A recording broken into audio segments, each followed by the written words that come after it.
আপনি যদি ভারতে যেতে চান এবং এয়ার সুবিধা সেলফ ডিক্লারেশন ফর্ম অথবা হেলথ ডিক্লারেশন ফর্ম কি বা এটি কিভাবে পূরণ করতে হয় সেটি না জেনে থাকেন, তবে এই ভিডিওটি মনোযোগ দিয়ে দেখুন। এই ভিডিওতে আমি আপনাদেরকে দেখাবো কিভাবে step by step health declaration ফর্মটি ফিল আপ করতে হয় এবং কি কি তথ্যের প্রয়োজন হয়। বাংলা হেলথ কানেক্ট চ্যানেলে আপনাকে স্বাগতম। আমরা নিয়মিতভাবে ভারতীয় মেডিকেল ভিসা, হাসপাতালের অ্যাপয়েন্টমেন্ট, ভারত ভ্রমণের guideline, airport immigration process share করে থাকি। তাই আপনি যদি ভারত ভ্রমণের পরিকল্পনা করে থাকেন, আমাদের চ্যানেলটি সাবস্ক্রাইব করুন এবং পাশে থাকা বেল আইকনটি অন করুন। ফর্মটি পূরণ করার আগে আমরা জেনে নিব এই এয়ার সুবিধা সেলফ ডিক্লারেশন ফর্ম বলতে কি বোঝায় এবং এটি কেন পূরণ করতে হয়। এয়ার সুবিধা সেলফ ডিক্লারেশন ফর্ম বলতে বোঝায় ভারতে প্রবেশের আগে যাত্রী কর্তৃক নিজের দেওয়া একটি স্বাস্থ্য ও ভ্রমণ সংক্রান্ত ঘোষণা। এই ফর্মে সাধারণত যে তথ্যগুলো প্রয়োজন হয় তা হলো পাসপোর্টের তথ্য, পাসপোর্টের নাম এবং পাসপোর্ট নাম্বার, ফ্লাইটের তথ্য, ভারতের কোথায় থাকবেন তার ঠিকানা, গত কয়েক সপ্তাহের ভ্রমণের ইতিহাস, ইবোলা আক্রান্ত দেশে ভ্রমণ করেছেন কিনা।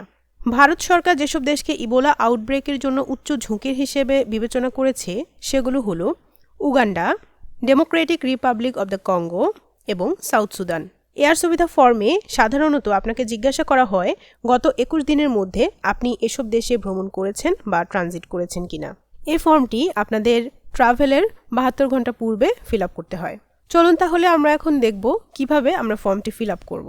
প্রথমে যে কোনো একটি ব্রাউজারে গিয়ে এয়ার সুবিধা civilaviation.gov.in, দেন আমরা এয়ার সুবিধা 2.0 মিনিস্ট্রি অফ সিভিল অ্যাভিয়েশনের যে ওয়েবসাইটটি আছে সেটি পেয়ে যাব এবং এই ওয়েবসাইটে আমরা প্রবেশ করব।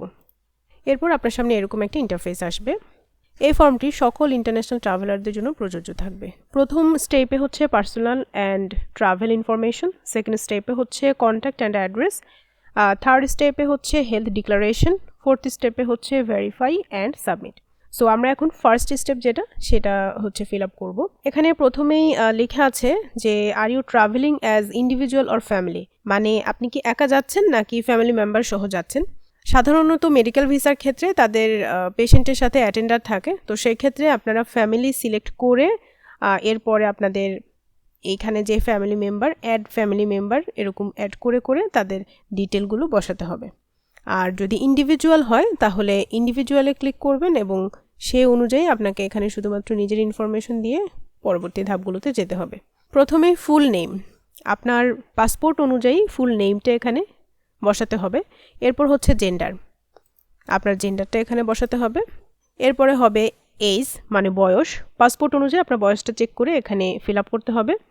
এরপর ন্যাশনালিটি, আপনার ন্যাশনালিটি এখানে বসাতে হবে। এরপর আপনার পাসপোর্ট নাম্বারটা এখানে বসাতে হবে। বি অপশনে আমরা দেখতে পাচ্ছি ইন্টারন্যাশনাল ট্রাভেল ডিটেলস। এখানে লেখা আছে যে জার্নি টু ইন্ডিয়া, মানে আপনি কিভাবে ইন্ডিয়াতে যাচ্ছেন, সেটা কি ডিরেক্ট আপনার দেশ থেকে ইন্ডিয়াতে যাচ্ছেন নাকি ভায়া ট্রানজিট হয়ে যাচ্ছেন। তো সেই ক্ষেত্রে আমরা যদি বাংলাদেশ থেকে যাই, ম্যাক্সিমাম টাইম কিন্তু ঢাকা টু ইন্ডিয়ার চেন্নাই, কলকাতা, দিল্লি এরকম ডিরেক্ট ফ্লাইট হয়, তো সেই ক্ষেত্রে কিন্তু ডিরেক্ট টু ইন্ডিয়া দেওয়া যায়। কিন্তু কেউ যদি অন্য দেশে ট্রানজিট হয়ে আসে তাহলে সে ভায়া ট্রানজিটে ক্লিক করবে। এরপর হচ্ছে B1-এ first country of boarding and departure, মূলত আপনি যেই দেশ থেকে ভ্রমণ করছেন ওইটাই আপনার ফার্স্ট কান্ট্রি হবে। তো এখানে ফার্স্ট কান্ট্রি অফ বোর্ডিং মিন হচ্ছে আমি বাংলাদেশ থেকে যদি ট্রাভেল করি তাহলে আমি এখানে বাংলাদেশ সিলেক্ট করে নিব। Date of departure from boarding country, তো আমি বাংলাদেশ থেকে কত তারিখে রওনা করব সেই তারিখটা এখানে বসাতে হবে। এরপর এয়ারপোর্ট অফ ফার্স্ট বোর্ডিং, আমি যেই এয়ারপোর্ট থেকে রওনা করব, তো আমরা যেহেতু বাংলাদেশে ঢাকাতে হযরত শাহজালাল ইন্টারন্যাশনাল এয়ারপোর্ট থেকে রওনা করব, এখানে আমি সেই তথ্যটি বসিয়ে নিব।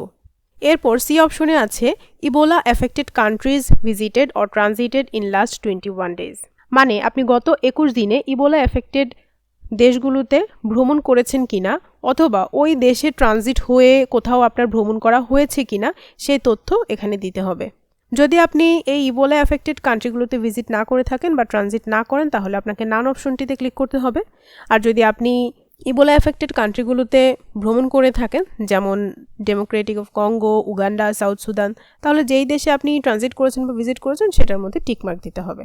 এরপরে ডি অপশনটিতে আছে ট্রাভেল ডিটেলস টু ইন্ডিয়া। প্রথমে হচ্ছে first international airport of arrival in India, এর মানে হচ্ছে আপনি ইন্ডিয়াতে প্রথমে গিয়ে কোন এয়ারপোর্টে নামবেন, তারপরে হচ্ছে এয়ারলাইন্স নেম, এখানে আপনি যেই এয়ারলাইন্সে আপনি টিকিটটা বুক করেছেন সেই এয়ারলাইন্সটা জানাতে হবে, যেমন ইউএস বাংলা, ইন্ডিগো, তারপর হচ্ছে এয়ার ইন্ডিয়া। এখান থেকে আপনাকে সিলেক্ট করে নিতে হবে আপনি যে এয়ারলাইন্সে ট্রাভেল করবেন। এরপর flight number arriving to India, আপনি যে এয়ারলাইন্সে যাবেন সেই এয়ারলাইন্সের একটা ফ্লাইট নাম্বার আছে। সো আপনি যখন এখানে এয়ারলাইনটা সিলেক্ট করে নেবেন তখন ফ্লাইট নাম্বারটা শো করবে। যদি ইউএস বাংলা সিলেক্ট করা হয় তাহলে ফ্লাইট নাম্বারটা BS205 এবং 215। যদি আপনি ইন্ডিগো সিলেক্ট করেন তখন ইন্ডিগোর যে ফ্লাইট নাম্বার থাকে সেটা এখানে শো করবে। এবং এখানে সিট নাম্বার জানতে চাওয়া হয়েছে, এটা অপশনাল, এটা আপনি দিতেও পারেন নাও দিতে পারেন। আপনি কত তারিখে এবং কোন টাইমে গিয়ে ইন্ডিয়াতে পৌঁছাচ্ছেন সেটা এখানে বসাতে হবে, এটা আপনাদের টিকিট অনুযায়ী আপনারা ফিল আপ করবেন। এরপর D2তে any onward domestic travel or international transit, এখানে জানতে চাওয়া হয়েছে ইন্ডিয়াতে পৌঁছানোর পরে আপনি ইন্ডিয়াতে আর কোনো স্টেটে যাবেন কিনা অথবা অন্য কোনো ইন্টারন্যাশনাল ট্রানজিট আছে কিনা। তো সেক্ষেত্রে যদি না থাকে তাহলে নানে ক্লিক করবেন, যদি ডোমেস্টিক থাকে ডোমেস্টিক, যদি ট্রেন বা ইন্টারন্যাশনাল ট্রানজিট এগুলো থাকে তাহলে আপনি সেটি ফিল আপ করবেন। এরপর places to visit in India, আপনি ইন্ডিয়াতে কোথায় ভিজিট করছেন সেই তথ্য এখানে শেয়ার করতে হবে। এখানে স্টেট বলতে আপনি ইন্ডিয়াতে যেই স্টেটে যাবেন সেটা উল্লেখ করতে হবে, যেমন ওয়েস্ট বেঙ্গল, দিল্লি, তামিলনাড়ু এরকম। ডিস্ট্রিক্টটা হচ্ছে চেন্নাই, কলকাতা এরকম। তারপরে ডেট ফ্রম এবং ডেট টু, মানে কত তারিখ থেকে কত তারিখ পর্যন্ত আপনি ওখানে স্টে করবেন সেটা এখানে বসিয়ে নেবেন। তো আপনার যদি 2-3টা জায়গায় আপনার ভ্রমণের ইচ্ছে হয় তাহলে এখানে অ্যাড স্টেট দিয়ে তখন আরও অ্যাড করে নিতে হবে আপনাকে। এরপর কন্ট্যাক্ট অ্যান্ড ওটিপি ভেরিফিকেশন, এই পোর্শনটা খুব বেশি গুরুত্বপূর্ণ। আপনি এখানে ইমেল অ্যাড্রেস এবং মোবাইল নাম্বার দিতে হবে। তো যে ইমেল অ্যাড্রেসটা শেয়ার করবেন সেই ইমেইলে হচ্ছে আপনার ওটিপি যাবে। তো যে কারণে আপনার একটা ভ্যালিড এবং অ্যাক্টিভ ইমেল অ্যাড্রেস শেয়ার করতে হবে। এরপর মোবাইল নাম্বার, আপনার নিজের দেশের কান্ট্রি কোডটা সিলেক্ট করে নিন, যেমন আমি এই যে বাংলাদেশটা সিলেক্ট করে তারপর আপনার বাংলাদেশি ফোন নাম্বারটা এখানে বসাতে পারবেন। বসানোর পরে আপনি এখানে সেন্ড ওটিপি দেওয়ার পরেই আপনার ইমেইলে ওটিপি আসবে। আপনার ওটিপি দেওয়ার পর এরকম ওটিপি ভেরিফাইড সাকসেসফুলি লেখা আসবে। এরপর আপনাকে কন্টিনিউ টু অ্যাড্রেস অ্যান্ড কন্ট্যাক্টে ক্লিক করতে হবে। আমরা এখন স্টেপ 2তে চলে আসছি। নিজে থেকেই ওনাদের লেখা আছে যে ওটিপি ভেরিফাইড সাকসেসফুলি এবং আমার কন্ট্যাক্ট নাম্বারটাও দেখাচ্ছে। অ্যাডিশনাল কন্ট্যাক্ট, এখানে অ্যাভেলেবল অন দিয়ে লেখা আছে যে আপনি হোয়াটসঅ্যাপ, টেলিগ্রাম বা অন্য কোনো মাধ্যমে অ্যাভেলেবল থাকবেন কিনা। তো আপনাদের যদি ওই সিম নাম্বারে হোয়াটসঅ্যাপ থাকে আপনি এখানে হোয়াটসঅ্যাপ ক্লিক করে নিতে পারেন। এরপর অল্টারনেট ইন্ডিয়ান কন্ট্যাক্ট নাম্বার চাওয়া হয়েছে। তো এখানে আপনার যদি কোনো ইন্ডিয়ান নাম্বার থাকে তাহলে আপনি দিতে পারেন, আর না থাকলে এটা অপশনাল, আপনাকে এটা ফিল আপ করতে হবে না। এরপর ল্যান্ডলাইন যে নাম্বারটি চাওয়া হয়েছে এটাও অপশনাল, আপনাকে এটা ফিল আপ করতে হবে না।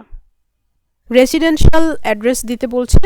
তো এখানে আপনার ভিসা টাইপটা দিতে হবে, আপনার এটা মেডিকেল ভিসা নাকি ট্যুরিস্ট নাকি এন্ট্রি ভিসা নাকি বিজনেস ভিসা, সে অনুযায়ী আপনি ভিসা টাইপটা উল্লেখ করবেন।